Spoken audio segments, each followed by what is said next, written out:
Setelah video gua soal iPhone 13 Pro Max masih layak apa enggak di tahun 2025, wah itu kolom komentarnya auto rame. Ada yang nanyain soal PUBG, ada yang bimbang mau milih HP yang mana, dan ada yang paling banyak itu isu soal green screen. Nah di video ini gue bakal bahas semua pertanyaan itu. Tapi jawaban soal green screen-nya itu gue taruh di paling akhir. Memang butuh penjelasan yang ngedetail, jadi kalian tonton dulu sampai akhir video.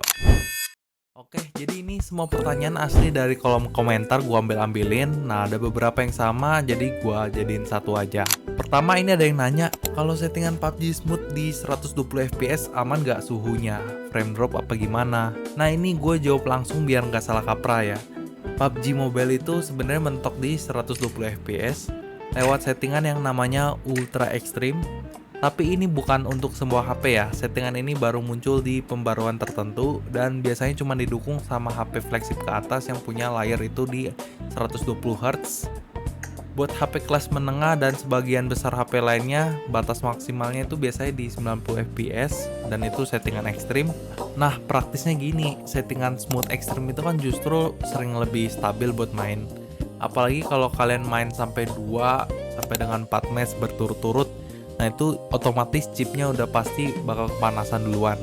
Nah kalau kalian itu maksain push ke settingan di atas itu, yang ada malah jadi throttling buat kedepannya. Nah pas lagi main itu kan jadi gak enak banget, gak nyaman. Dan performanya tuh udah pasti bakal naik turun.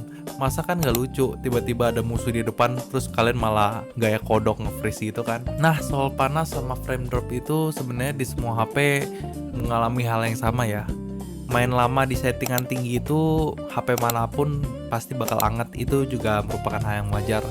Jadi yang bisa kita lakuin itu kita tinggal kasih jeda aja tiap 30 sampai 45 menit setelah kita main, dan kita juga mainnya jangan main sambil ngecas. Nah itu sih menurut gua. Alternatif lainnya sekarang kan udah ada cooler HP ya yang bisa ngebantu dinginin suhu pas lagi main lama. Itu juga bisa jadi opsi lain kalau misalnya kalian tuh malas ngejeda gitu. Terus ini lanjut, ada yang nanya juga, untuk gaming dan streaming bagusan di 13 basic iBox atau 13 Pro second iBox. Nah kalau diadu secara spek 13 Pro udah pasti menang. GPU itu dia kan lebih banyak, RAM-nya juga lebih gede. Nah buat streaming itu RAM ini kerasa banget. Soalnya HP itu kan harus mikirin 2 kali, render game sama ngejalanin encoder bareng. Nah tapi berhubung yang ditanyain ini iPhone second, spek tersebut itu sebenarnya juga masih bisa dibantah. Jadi kalian mesti perhatiin ini kalau kalian mau beli second. Pertama, baterai health. Usahain itu baterai healthnya kalian ambil di atas 85%. Terus kalian nanya juga soal riwayat service, pernah dibongkar apa aja. Terus kondisi layarnya juga. Nah untuk hal ini nanti gue bakal bahas versi lengkapnya di ujung video. Soalnya ternyata ini juga nyambung sama pertanyaan paling banyak yang masuk. Lanjut, ini ada yang nanya juga, bimbang mau ambil 13 Pro atau 15 basic. Kebutuhannya itu untuk kamera, dan ini untuk kerja ya. Nah ini gue bakal ngejawab, sebenarnya kalau buat kamera kerja 15 basic itu justru lebih bagus dari 13 Pro. Karena kalau dari spek itu 15 itu dia udah di 48 megapiksel. Nah ini secara megapiksel dia lebih gede dibanding 13. Karena dia itu turunan langsung dari 14 Pro. Hasilnya itu lebih tajam kalau buat foto. Nah kalau di zoom itu nggak bakal pecah. Kalau kerjaan kalian butuh detail foto ini bakal bagus banget ya, ambil yang 15 basic. Nah sedangkan 13 Pro itu kan ya itu masih generasi lama. Dia cuma menang kalau misalnya kalian butuh zoom jauh, karena 13 Pro itu dia punya telefoto. Kecuali misalnya nambah dikit lagi, kalian bisa ambil yang 15 Pro itu udah ada fitur zoom ya. Nah seperti itu. Lalu ini ada yang nanya juga, beli yang bekas di tahun 2025 masih layak gak untuk iPhone 13 Pro Max? Nah ini maaf banget karena gue baru jawab pertanyaan ini sekarang. Ini pertanyaan paling relate sama video gue sebelumnya. Jawabannya singkat, yaitu masih layak. Chipsetnya ini A15 masih kenceng buat dipakai harian. Bahkan buat sebagian game besar sekarang itu masih layak banget. Softwarenya juga masih dapat update beberapa tahun ke depan. Cuman yang perlu diperhatiin, unit ini kan udah 3-4 tahun ya. Jadi wajar aja misalnya kalian bakal dapat baterai health yang rendah-rendah, apalagi kalian belinya second. Nah, jadi sebisa mungkin kalian cari yang di atas 80% biar kalian tuh nggak mikirin soal baterai. Tapi ada satu hal lagi yang menurut gue lebih penting dibandingin baterai health. Ini yang paling sering bikin orang nyesel abis check out Unique Second, karena ini juga bakal ngejawab pertanyaan paling banyak masuk ke kolom video gue. Bentar lagi gue bahas, tenang aja. Nah, ini pertanyaan terakhir, pernah kena green screen nggak bang? Terus buat masalah LCD sebenarnya aman gak sih?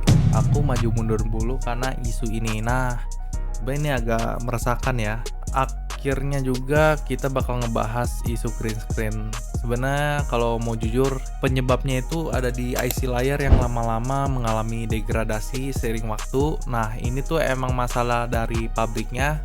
Walaupun sebenarnya Apple itu belum kasih statement apa-apa, tapi tenang aja, jangan langsung parno. Bukan berarti semua unit iPhone itu bakal kena masalah ini. Misalnya kalau kalian masih maju mundur karena masalah ini, ada cara gampang buat ngecek sebelum kalian ambil unit yang second. Pertama, ke penjualnya kalian tanya dulu, apakah pernah ada riwayat service, pernah ganti layar kah, atau gimana. Terus kalian mesti tes warna layar juga. Nah, itu biasanya ada di YouTube itu ada tes layar warna putih, hijau, abu-abu. Nah, kalau misalnya layar bermasalah itu biasanya dia bakal ada flicker aneh yang bakal muncul di layar iPhone-nya saat kalian ngeplay video tersebut. Kalau lolos tes itu resikonya sebenarnya udah cukup mengecil ya, meskipun ya namanya elektronik nggak ada yang bisa ngejamin. Nah, gue sendiri sebenarnya pernah ngalamin dan gue pernah klaim garansi juga. Ya walaupun waktu itu untungnya gue beruntung banget karena garansinya itu sebenarnya kalau dilihat dari settingan di iPhone itu udah expired. Cuman karena gue klaim garansinya itu dari internasional, terus dari internasional itu diarahin ke iBox terdekat. Jadi gua dapat kesempatan buat dapat servis gratis ya. Jadi gua dapat servis gratis yang harusnya gue bayar layar baru itu di 9 juta. Jadi gua cuman bayar untuk pengecekan aja di 300 ribuan. Waktu itu gua dapat masalah di flicker HP yang layar gue jadi putih gitu loh. Gue bakal rangkum aja. Jadi sebenarnya 120 fps di PUBG itu emang beneran ada, tapi itu untuk beberapa HP aja. Kalau HP kalian nggak dapet opsinya itu juga wajar sih. Kalau yang mau beli iPhone 13 Pro Max di 2025, jangan modal harga murah doang ya. Cek juga beberapa spesifikasi seperti cek baterai health, cek kondisi layar. Nah, kalau video ini ngejawab kebingungan kalian soal upgrade ke iPhone 13 Pro Max, subscribe dulu biar gue lebih semangat bikin video-video selanjutnya. Dan misalnya kalian masih punya pertanyaan, kalian drop aja komentar kalian di kolom komentar di video ini. Nanti gue bakal bikin video serupa seperti ini. Gue Ali dari Litek, sampai jumpa di video berikutnya guys.